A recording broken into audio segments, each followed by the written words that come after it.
York, big city of dreams. I'm coming straight out. New York, big city of dreams. NYC.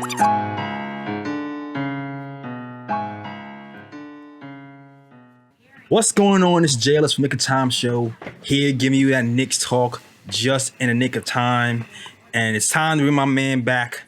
It's the man, the myth, the legend, the guy with the stats and the facts.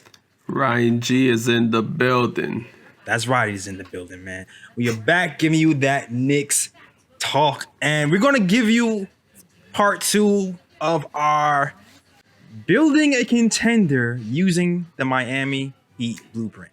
Yes. We talked about it last week. We talked about what RJ Barrett had to do to transform his game into a Jimmy Butler-esque game. The steps that Mitchell Robinson had to make for him to emulate Bam Adebayo, and what we thought was possible, it wasn't possible for him to emulate.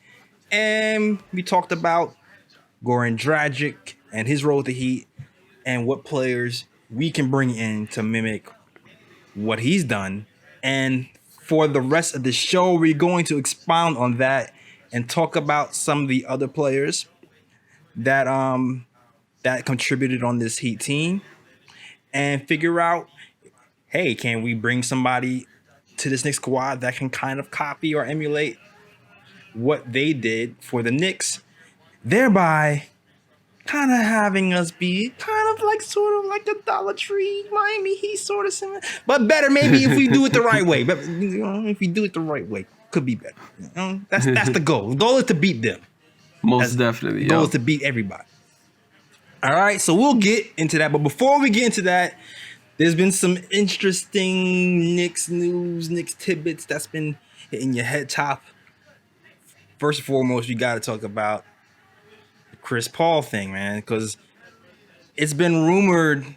I think Scoop B was the first to say that there was a deal offer on the table that can send Chris Paul to the Knicks, and now I'm hearing that it's rumored that Chris Paul either wants to go to New York or the Los Angeles Lakers. Which is interesting to say the least. It's interesting to say the least that those are just two options, because those are two vastly, completely different directions to go. One is a rebuilding team, and one is like an instant chip. Word. Yeah. So I mean, what do you think about that? I think we talked about this to death, but Yeah, I know. I'm still on the side of the fence where I do not want to give up too much for Chris Paul. Uh-huh.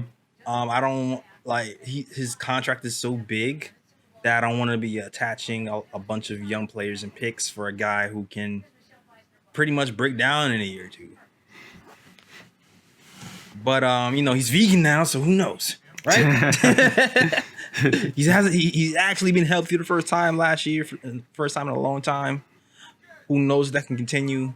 But maybe if it's the right deal, I can think about it, because at the end of the day, you can trade, you can help actualize the game of RJ Barrett, Mitchell Robinson, Frank Ntilikina, and Kevin Knox. But if some of those guys are included in the trade, then it kind of defeats the purpose of bringing him here, because we want him here to bring up players like Frank Ntilikina and Kevin Knox and teach them how to be on the floor. But if they're included in the deal, then it defeats the purpose. So there you have it. Anything to add, Ryan? It seems like you're just over it. I mean, the only thing I'm going to really add to that is that I just think that, because first it was reported that the Knicks are willing to trade for a player that got a lot of money left on his contract, first and foremost. And I think from that, things just been boiling up, in the rumor market about the Knicks going after, players that have a lot of money left in their contracts and things of that nature. And I'm pretty much on the same page as you. Like, the only way I would accept the Chris Paul trade is if the Knicks aren't giving up much. But then I think about the team that he's on, OKC, and how they run their organization. Like, OKC's used to especially with Sam Presti as their GM. They used to beating teams over the head in trades. Exactly. It's like, look what they did to the Clippers, when they traded away Paul George. And look at the return they got. It's crazy. So I mean, How many more picks do you need, son? that's How what many I'm more picks do you saying. need? So to me, it's like, would I like Chris Paul here? Sure, he's a good player. I mean, he's one of the best point guards to ever play the game. He could definitely teach Frank Ntilikina a thing or two. Any of our young point guards that are here, he could teach them a thing or two. Mm-hmm. But then at the same time, I'm like, I really don't want to give up a boatload for him. You know what I mean? And then on top of that, I'm like, my man wants to go to either New York or LA. It sounds to me like my man trying to go on vacation. You know what I'm saying? Yeah. It sounds like more business than anything. I feel Exactly. Yeah, it sounds like my man want to go on vacation. So, right. yeah, I mean, as long as the Knicks aren't giving up a whole boatload, I'll accept Chris Paul here. But if they're giving up mad picks along with mad young players, I'm like, nah, I'm good. Yeah. And let me touch on the subject that you talked about, because it also has been rumored that the Knicks are willing to take on extra salary. That's been reported, right? But Yeah. here's the thing about taking on extra salary. The point of a team with an abundance of cap space taking on extra salary is a pick is usually attached Yeah. to compensate that team for taking on such salary. Now, if we're taking on extra salary and giving up picks, we kind of what is the term? We hustling backwards, Ryan. Like that's not the way it's supposed to go. It's definitely not. So, that's not what I had in mind, or Knicks fans had in mind when we talk about taking extra salary. You're taking extra salary to get more picks to then use that pick to either draft somebody important or put that into a package to trade for a superstar to bring back to the Knicks when we're able to, Yup. get over it. That's the whole point of that. But what do I know? What do I know? And I mean, look at it. I mean, if you look at it too, OKC got mad picks as it is. So I'm like, I can't see why OKC. That's what I'm saying. So I'm like, I can't see why OKC won't, can't be willing to just give us, 1 or 2 picks to take Chris Paul's contract. Like, sure, why not? And we'll give you like maybe 1 or 2 young players in return or whatever. I already know who you're gonna say. I already know who you hate. But we're not gonna mention that man. Kenny Payne gonna get him right. All right.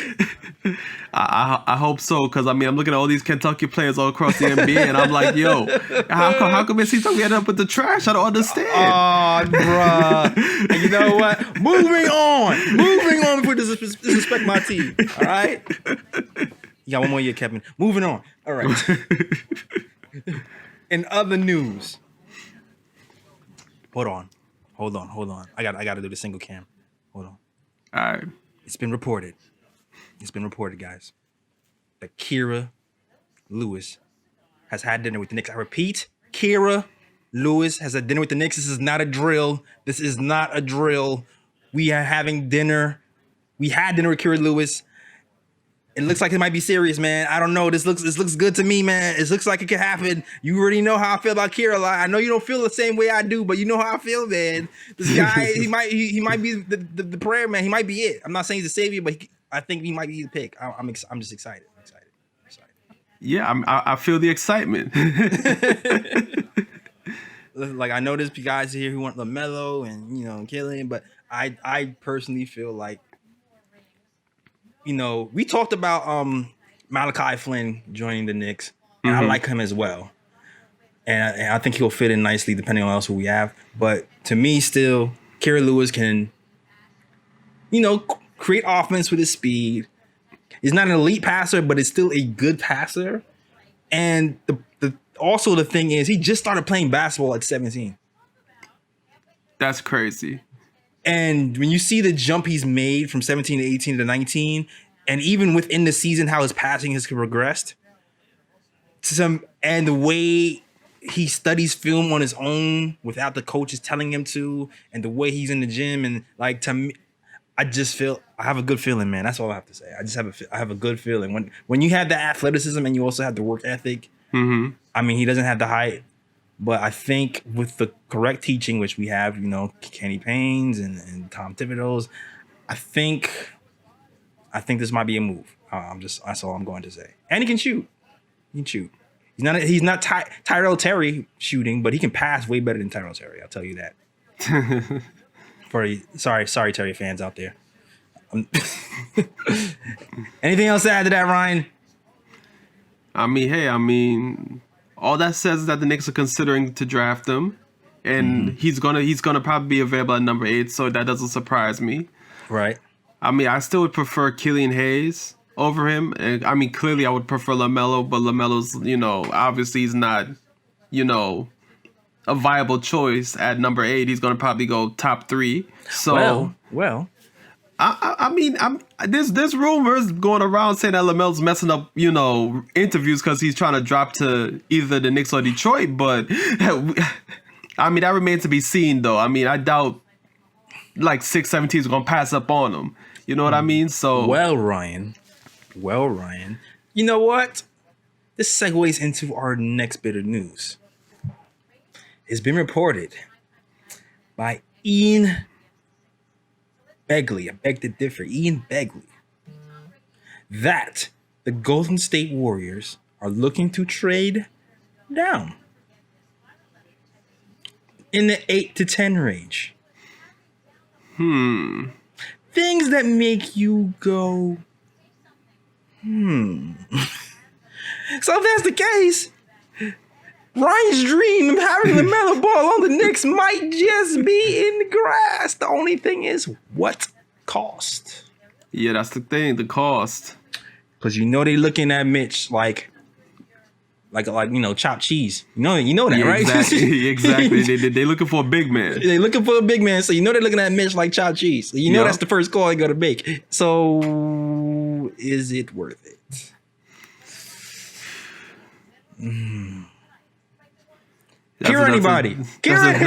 Killian. That's a tough call, man. Like, you don't want to get rid of Mitch. Exactly. You don't want to get rid of Mitch. I'll give them Julius Randle. Like, yo, y'all can take Julius Randle. Like, my man averaging like 19 a game. He can definitely add some scoring go to that Warriors team. You can just put him in the middle, and then you can just surround him with shooters. You know what I mean? It will work out, Warriors. It will work out. Yeah. Pitch that to them. Yeah, pitch that to them. See how that roll. Word. Yeah. How about y'all numbers who number pick for Julius Randle? Yeah. Pitch that to them and see what happens. Exactly. See how fast they hang up on you. All right.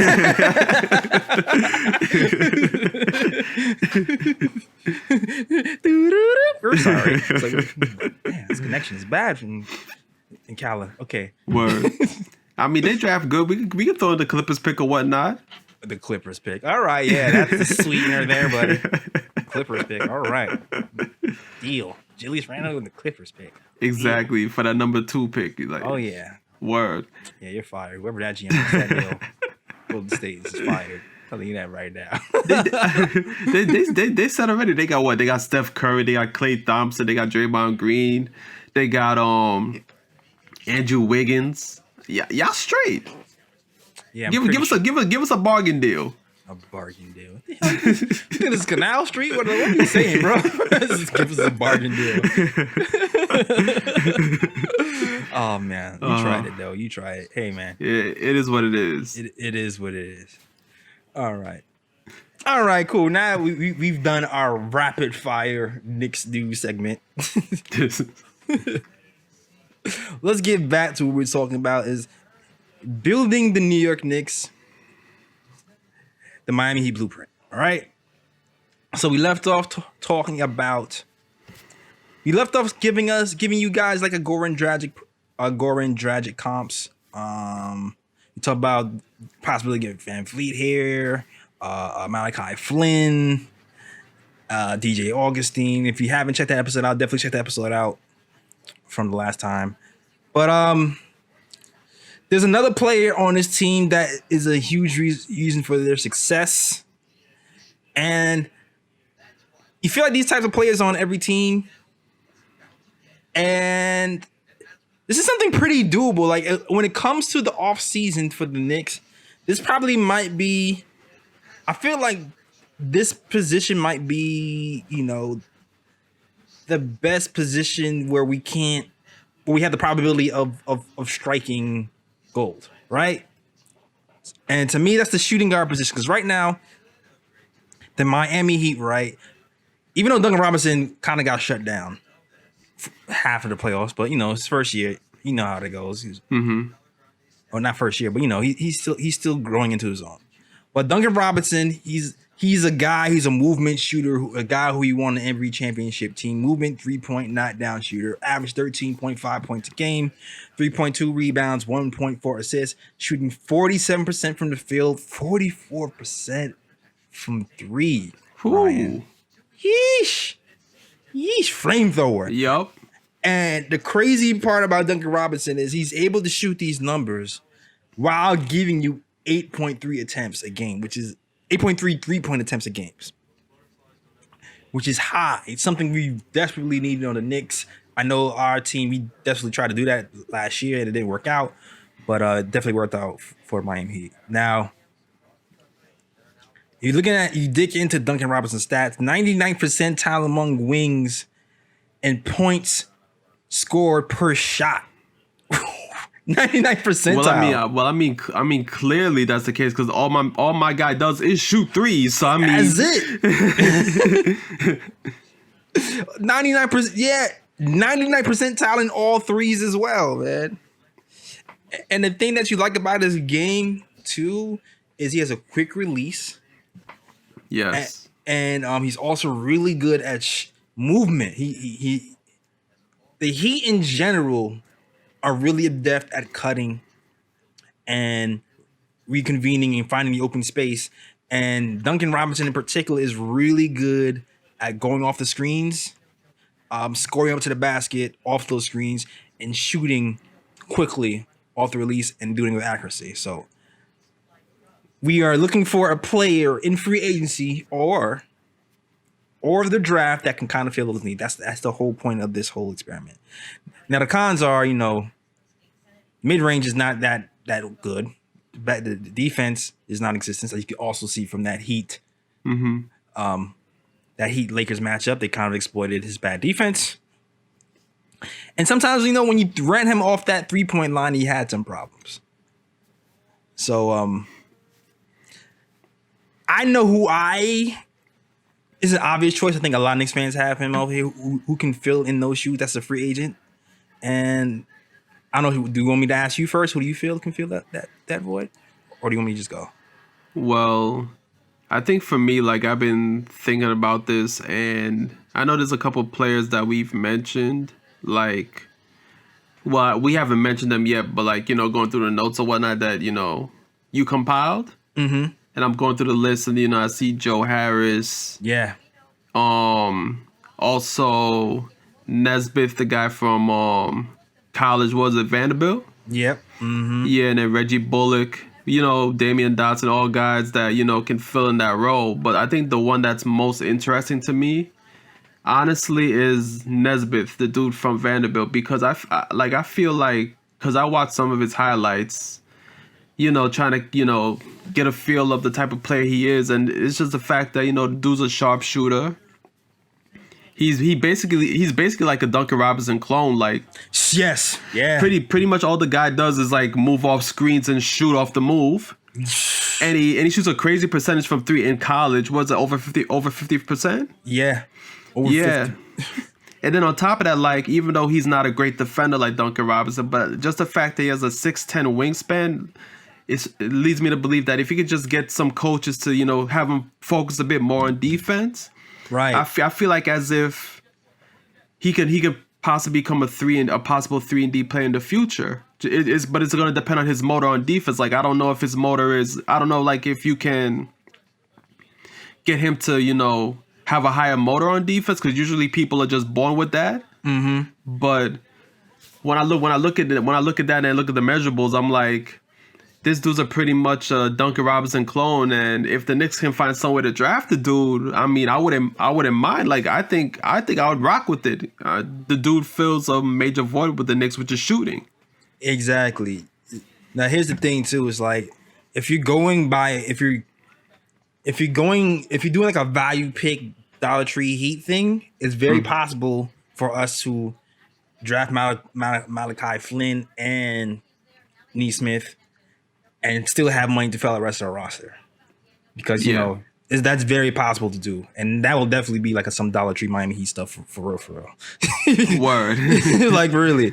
But as you saying, like for what I've seen is even though his defense, his one-on-one defense isn't good, and I think it's a technique thing because they're saying like he's flat-footed on the defensive end, but his team defense is still good, and he had some crazy, nasty chase down blocks too. Yeah, from behind. That 6'2" wingspan is being put to use. So if it's a technique thing, I would think that Tom Thibodeau and those guys can get that out of him. If he is a willing participant and like you said, wants to learn. Yeah. So yeah, I think he's definitely, to me, he's a Duncan Robinson clone with a better defensive upside. Yeah.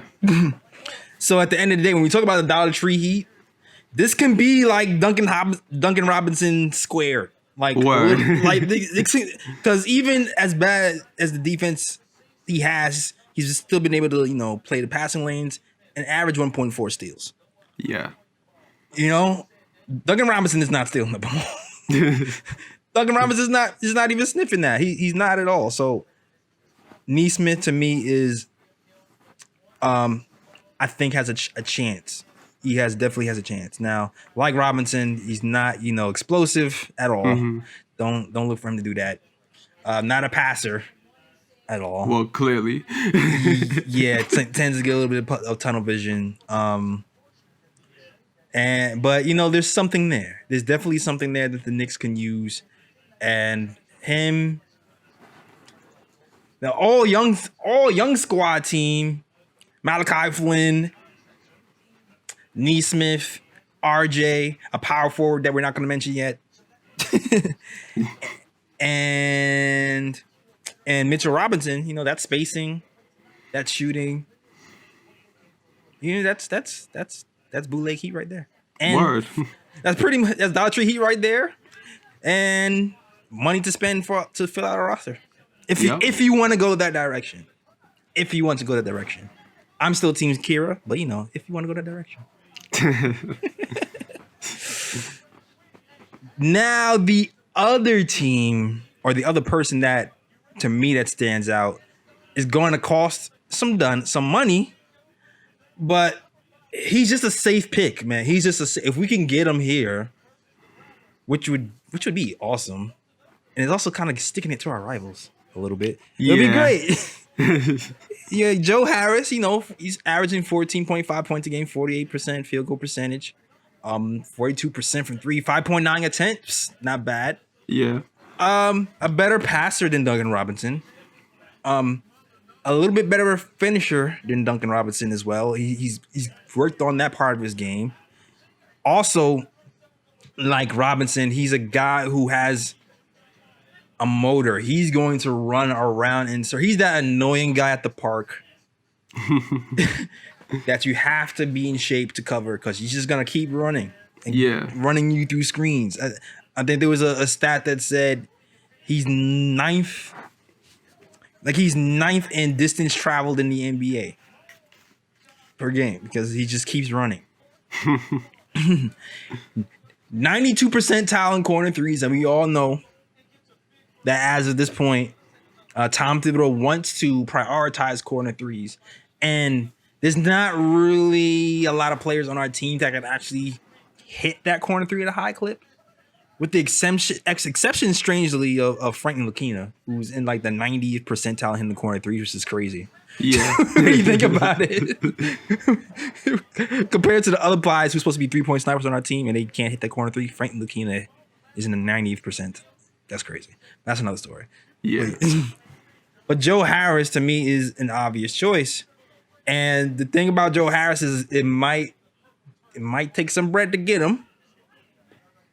I can definitely see Brooklyn losing him. There's gonna be because they got some financial decisions to make. But I also feel like a lot of teams could be interested in having him. So if he's able to lead, if it might take 15 million, 16 million for the Knicks to steal him from the Brooklyn Nets, which I'm cool with. Yeah. I'm definitely cool with that. Once you get to the 17 million, though, it gets a little bit tricky. Because he says he wants to stay, but you know how that goes. When you're around 27, 28 years old, which Joe is, sometimes that back speaks. Yeah. It might be like your last time to get that dough, so you never know. Zach gotta chase that bread. You gotta chase that brizzy. Okay, so Ryan, we've tried to get our guy who's going to shoot us into the game before, and it just hasn't worked out. We've got Wayne Ellington here, who I don't think I'm kind of done with that. Yeah. We have my guy Dame Free Dot. My guy Free Dot. Yes, sir. Who got shafted. As much as it pains me, I feel like the Knicks are going to go in another direction just because of the cap space and the options that we have available to us. And it's just that, as good as I feel like he can be, because he went on a rampage right before he got injured, where he was shooting 40% from three for like a month, got injured, and never saw the light of day again. And that was probably because of Scott Perry or somebody else is doing up top why he never saw the floor after that. But I feel like it was a missed opportunity to see if he can actually fill that role long term. But especially because Damian Dotson, he wasn't hitting the shot at the clip that Duncan Robinson was, but he still, when you dig into the numbers, he's an elite mid-range game, which is pretty crazy.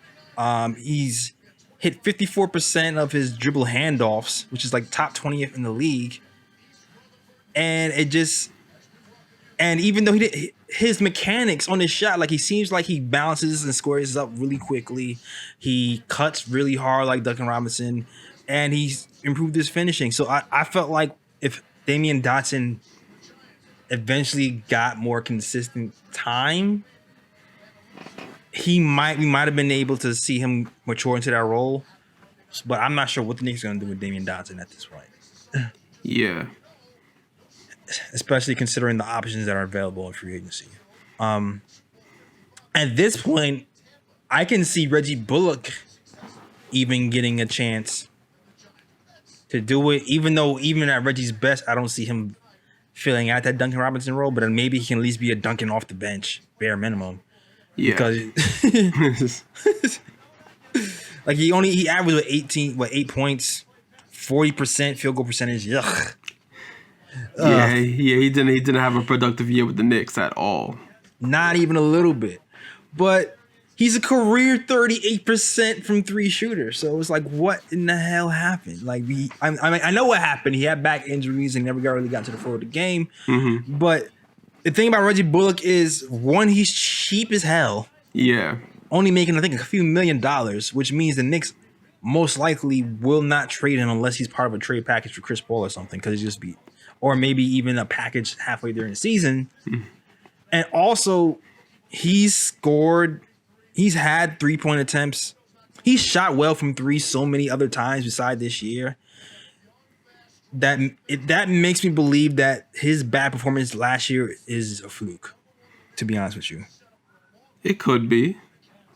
We'll have to give him another year to see if that's the case or not. Exactly. So, I mean, he's had high 3-point attempts in several other years and still shot 38% from three at 6.5 attempts a game, which is pretty good. The only thing with him is he's never really shot good from the corner three, which is something that Tom Thibodeau wants. But he's only shot 7%, only in the 7th percentile from three last year, and never really shot well from that corner three point in general. So from that aspect alone, it might be worth getting a guy in here like Joe Harris, who I know is going to hit that corner three like Tom Thibodeau wants. But still, at the end of the day, I think Reggie Bullock can get back to that point where he's an elite 3-point shooter. I mean, he's the only one on the roster who has actually at one point been in that 99th percentile among shooting guards in points scored in general. So he's the only one who's kind of sniffed that at least one time in his career. Yeah. So I think last year might be a fluke for him. If he's given a chance, I think he might get something close to that again.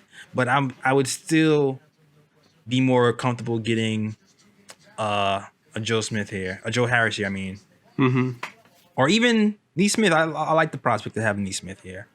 It means giving up Kira though, which makes me go, ugh. But unless we trade some other pieces for Nesmith that we might not need anymore, like Dennis Smith Jr. or whatever. But I like that prospect. I like Joe. I'm going with Joe Harris personally.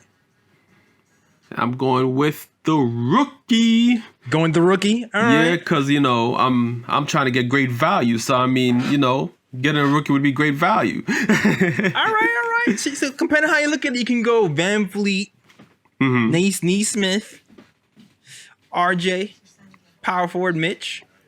You can go that route. You can go Malachi, Joe Harris, RJ, power forward Mitch. You can mix and match. You can mix and match. Mix and match. Works. Yep. Yo, put together out of the guys you mentioned, put together your best team and see how that works out for you in your start five. Put that in the chat. Put that in the comments on YouTube below. Yeah. Especially once we get to the power forwards, let me know what you think. Exactly. All right. Now, time to talk about the power forwards. Now, I'm not gonna lie, Ryan. This is the tricky part of the team building process for me, because the Heat were able to grab Jay Crowder at a certain point. Yep, trade with the Grizzlies, I believe. Exactly. And what that did was gave them a big man who can A, shoot threes at a high clip, and B, defend. Yeah. Jay Crowder averaged 11.9 points a game, 5.4 rebounds a game, 1.3 steals, and shot 44% from three. Was pretty good volume shooter. As you can see, 6.4, 43 points a game. And it's invaluable. It's invaluable in the NBA to have a guy who can play defense and shoot threes at the power forward positions, because it's so versatile. You spread the floor and you don't lose a step. That's something that you really would love.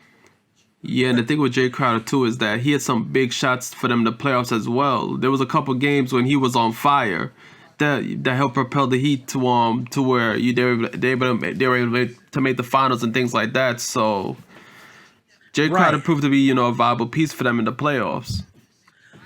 Unfortunately, there's not really that type of player in the free agent market, really, to me. Unless you're going to sign Jay Crowder himself.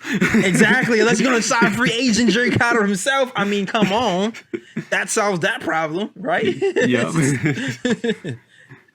Like, listen, hey, the Heat are in a situation, too, where they are going to want to try to get another first option. So who knows what's going to happen with that. They might try, and because, they're trying to find another option or second option, sometimes role players like Jay Crowder or like Goran Dragic will be sacrificed. So who knows? Those guys might be an option as well, right?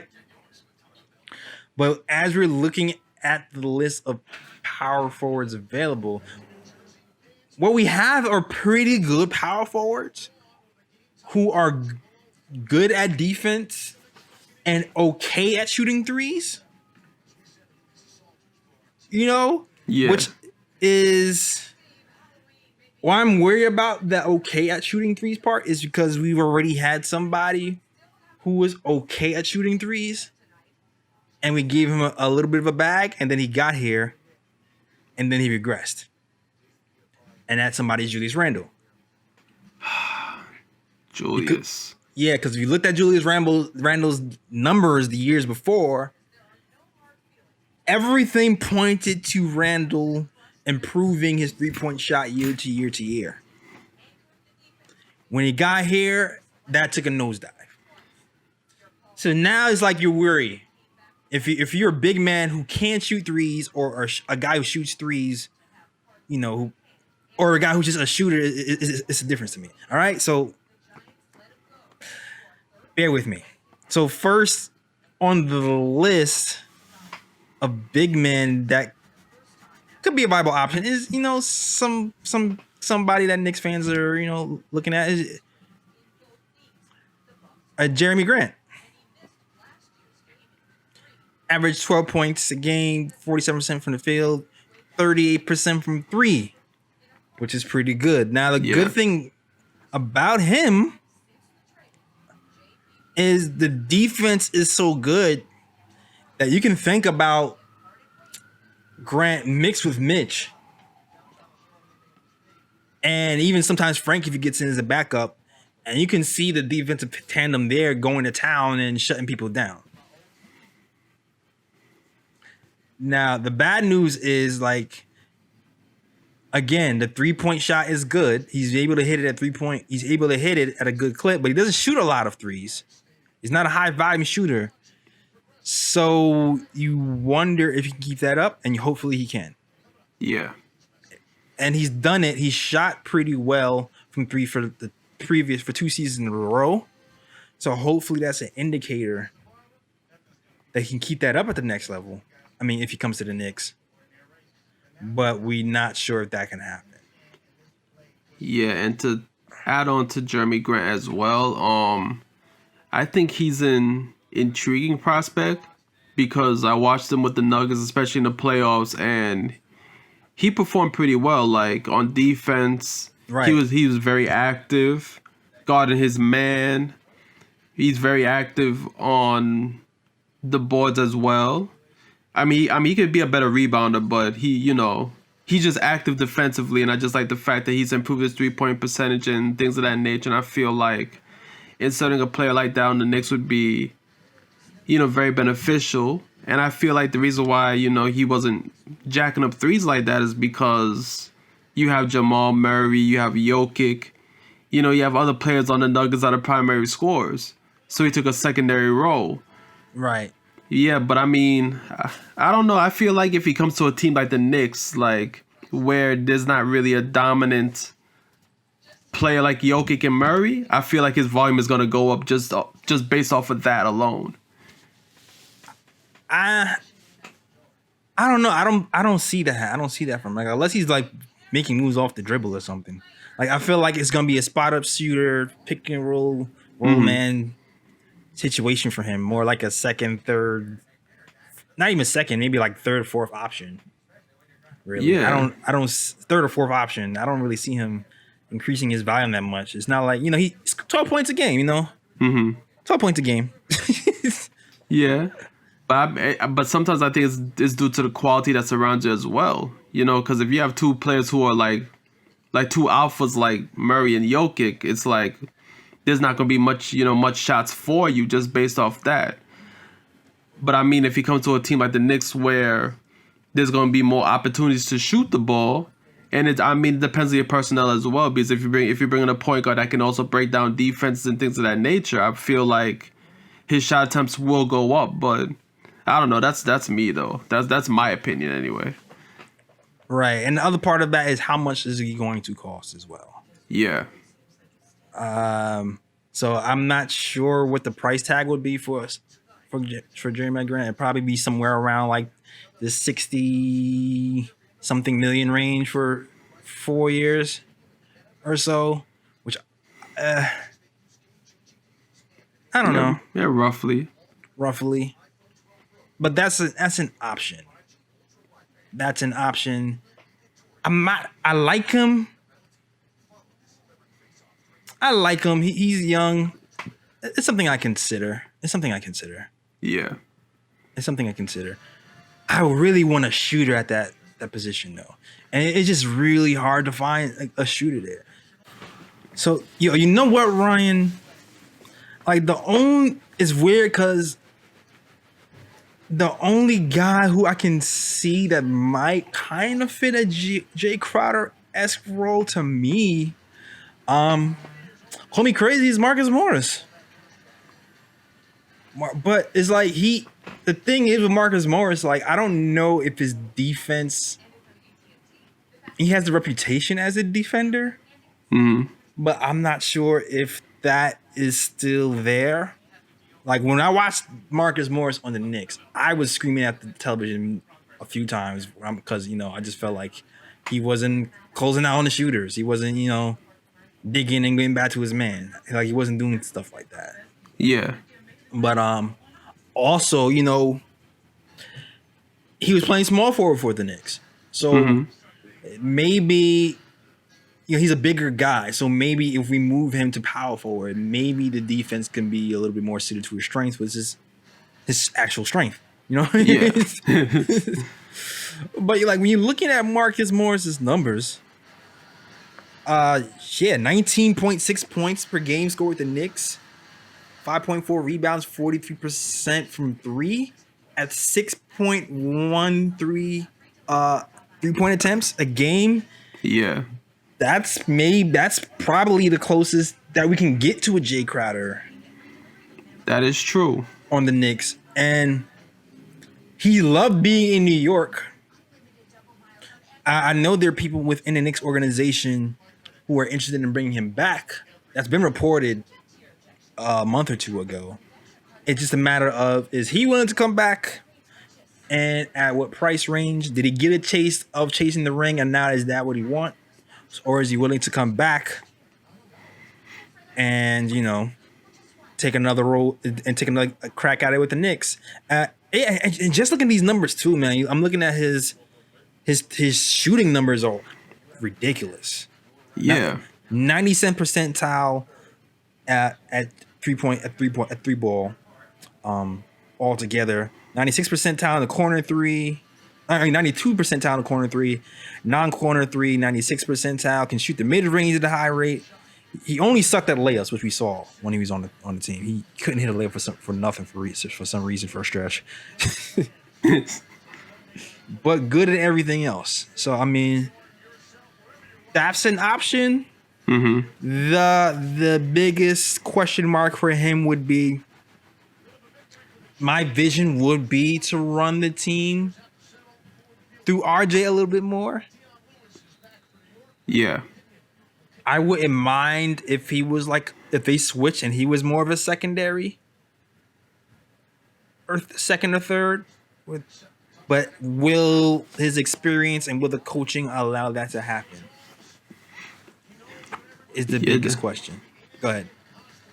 I mean, that is a question. I mean, looking at Tom Thibodeau's track record, he's definitely not afraid to put a ball in a young player's hands. I mean, I know the thing about Tom Thibodeau is that he trusts veterans more than young players, but you have to remember, when he was with the Bulls, the ball's in Derrick Rose's hand, and Derrick Rose was the youngest MVP ever under Tom Thibodeau.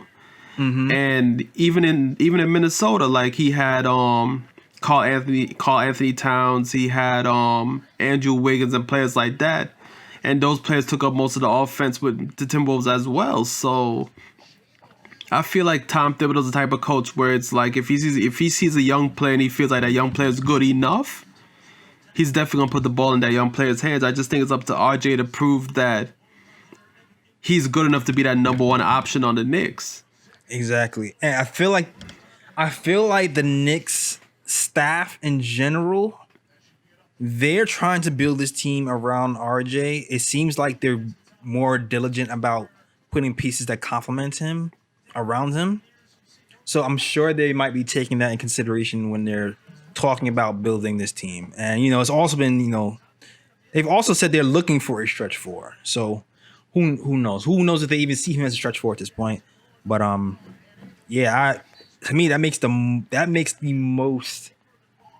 most Jay Crowder-ish comparison. So now when you're looking at the team, you can start thinking about whoever you want. DJ Augustine, Joe Harris, RJ Barrett, Marcus Morris, Mitchell Robinson. You got shooting. defense. That's a Yeah. little screen. Or you could go Van Vliet, Nesmith, RJ, Morris, Mitch. You can see it kind of work. You can see it kind of work. Yeah. And financially, I feel like that works out too financially when you really think about it. Yeah, because none of those players are gonna command like huge contracts where you have to worry like, damn, will we have enough money to pay all these players? Exactly. And now you can really start. Okay, well maybe I do want to play Van Vliet that extra money, so it can be a two-way player. Maybe I do go Van Vliet, Nesmith, Morris, because maybe we'll have the money for that now. Especially if you end up moving Julius Randle. So Yeah. maybe it's a miss and match thing. It's a miss and match. And while we're on the point of two-way power forwards, I'm going to mention this guy just because he's worth being mentioned. Christian Wood, another two-way guy who can play power forward, can also play a little bit of center. Average 13 points, 56% field goal percentage, 38% from three at 2 attempts from three a game, 2.3 attempts, which is not, he's not a 3-point sniper. He's not the ideal fit next to Mitch, but it's one of those situations where it can go either way. You know what I mean? Yeah. Like the pro is he's a young guy, so he can grow with the team. He hasn't, he's been everywhere around the league, but he has a chance to actually prove something to himself. He's a 7'3" wingspan. He's bouncy. He can, and he's averaged 24 and 10 on 54% shooting once Andre Drummond got traded. So you can see where he can work with the Knicks and where he can grow and blossom into a great NBA player. And also, he ranked 95th percentile as a roll man and 85th percentile in the spot up threes. And you know what? It's just a matter of can he keep that up next to Mitch? Because like I mentioned before, we've had a guy in Julius Randle who skyrocketed in his numbers. Right? Yeah. And then once he got to the Knicks, it dipped off. Because he wasn't doing it the whole season. He was just doing it after Anthony Davis got injured. And then all of a sudden, Julius Randle is just balling, averaging close to 2010. And we expecting that when he comes to the Knicks. And he kind of does, but he kind of flops at the same time. So you don't know if that's going to happen if we end up signing Christian Wood. Maybe we can sign him for 15 to 17 or something around that range as well. Just steal him from the Detroit Pistons. It does seem like he wants to leave. I saw on Twitter that Pistons fans were pissed that he put on his IG, "Where do you think I should go next?" So it definitely seems like he might be out of here. And it might just be, I'm just going to go to the highest bidder.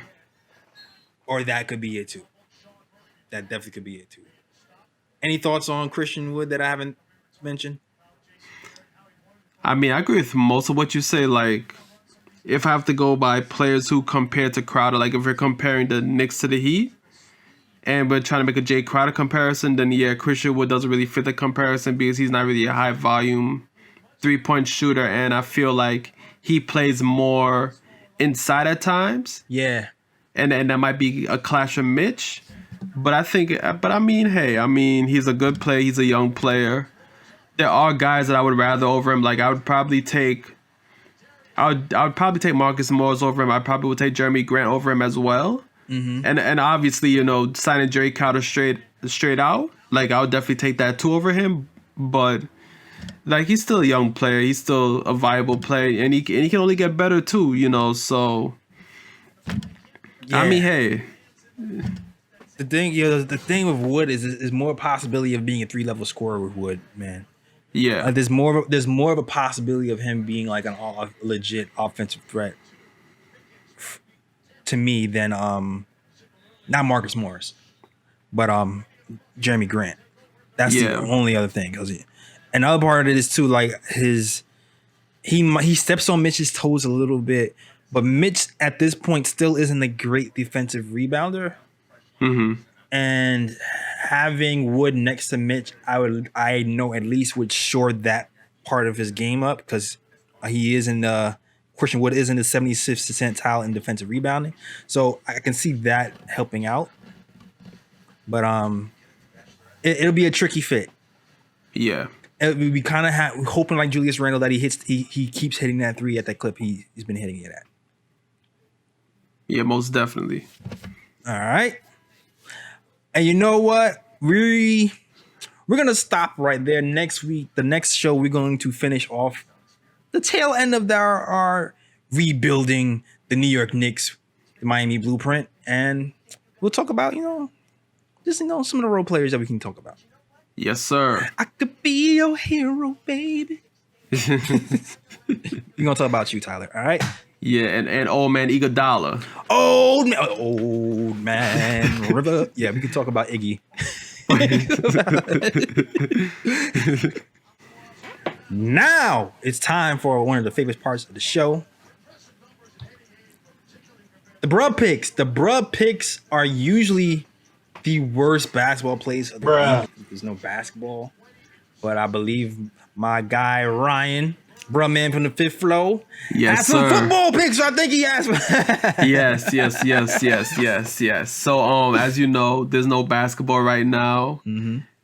I mean, sports have pretty much died down a little bit, but there's football, and I've been watching some football, and there's been some bruh picks in the NFL. Oh, here we go. My first bruh pick, it hurts my heart to do this, it hurts my soul to do this, but Daniel Jones, quarterback of the New York Giants.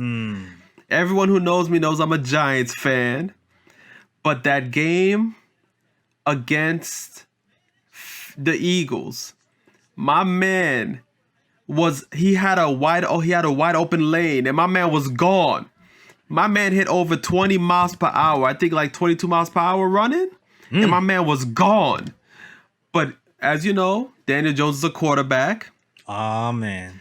He's not used to running that far. My man ran like 80 yards, and he just started stumbling, bumbling, and he fell to the ground himself. Stopped himself from getting a touchdown. So what you're saying is the ground tackled him. Yeah, pretty much the ground tackled him. Nobody touched him. My man tripped over himself and fell to the ground and got touched on the ground. See, man, these quarterbacks, man, stop lifting those cheeseburgers and start getting on those treadmills and do some long distance running, man. You can't be doing that. You can't. First bro hit to you, bro. Second bro pick happened just yesterday. Javon Wims of the Chicago Bears. Now here's how the story goes. So the Bears are facing the Saints yesterday. One of the Saints players went up to him. I think it was Gardner, and him and Gardner were exchanging a few words or whatnot. Mm-hmm. Gardner snatched his mouthpiece off his like helmet guard. Snatched his mouthpiece. And like, I guess, I don't know if he threw it to the floor. I mean, I don't know if he threw it on the ground or whatever the case may be, but that's where it all started from. So now, a few plays later, like about 10 minutes later, he sees Gardner just chilling there, right? Mm-hmm. So he goes up to him mad random, like for the whole world to see, because the game's taking place on TV, like national TV. He goes up to the dude, sneaks up on him, punches him in his helmet. Ooh. So the first punch, now this is hilarious. So the first punch, Gardner took it, right? And Gardner's looking there like, whose man's is this? I eat those. He's looking around. He's looking at the ref like, ref, you ain't gonna call that. This dude just hit me in my helmet. Wow. So then afterwards, Wims waited a little bit, backed up. Then he took another swing at him. Is this hockey? I don't know, man. And then after that, it went into a scuffle. None of Wim's teammates were there, but there were two other Saints players who came to the rescue. And when he looked, it became 3-on-1. Wow. Yeah. And my man got tackled to the ground, and to make matters worse, he got ejected from the game, and now he's facing a 2-game suspension without pay. So wait, 3-on-1. Where's his man's? His mans came late. The other Bears players came late to try to break up the fight, but initially it was 3-on-1. Two same players jumped in. It just it just tackled him to the ground, yo. Wow. Yeah, That would have never happened if Enos Cantor was there. definitely not. Oh man. Yeah, so Wims get a bruh pick for that. And my last bruh pick just goes to the New York Jets. Lord. Dang, New York is all over this one, huh? 0-8, the only winless team in the NFL. That's all I gotta say. Damn. That's all I gotta say. All right, well, those are the bruh picks for today. I was trying to think of a bruh pick while you was talking. There's no real crazy life bruhs that I can think of. Everything's throwing a blank. I don't know. I'm bruh pick for that. You know what? Bruh pick for all that Birkin bag talk that was happening in the last 2 weeks. I'm gonna just bruh pick for that. If you don't buy me a Birkin bag, throw him all over. If you don't know what I'm talking about, it's not worth knowing what I'm talking about. If you know what I'm talking about, you know what I'm talking about. Word. All right. That is our show, guys. Thanks for listening. In the YouTube comments or even SoundCloud comments, whatever. Yo, tell us how are you matching your bootleg Dollar Tree Miami Heat starting five? Who do you have? Tell us what you have. Do you have Malachi Flynn with Smith, with Barrett, with Morris, with Mitch? Do you have? Let us know. Throw your combos in the chat. Let me know what you think. All right. But yeah, shout out to Dash Radio for housing us. Shout out to our Twitter peoples on the Nick of Time show. I mean the KOT show on Twitter. Shout out to our Instagram followers at the Nick of Time show. Shout out to our blog, the guys who read the blogs on nickoftimeshow.com. Shout out to our writers. Shout out to our Facebook following at the Nick of Time show. Definitely follow us on all those platforms and listen to us on SoundCloud, iTunes, Google Play, Stitcher, and YouTube. Yeah. Yes, sir. Mm-hmm. And where can they find you, sir? Oh, wait. You can find me on Instagram, my bad, at J Ellis Draws Things. That's JELLIS Draws Things. Now, where can they find you, sir? You can find me on IG at Sir G is Chillin'. Sir G is chillin'. That is SIRG is CHILLIN. That is right. That is our show. We out of here.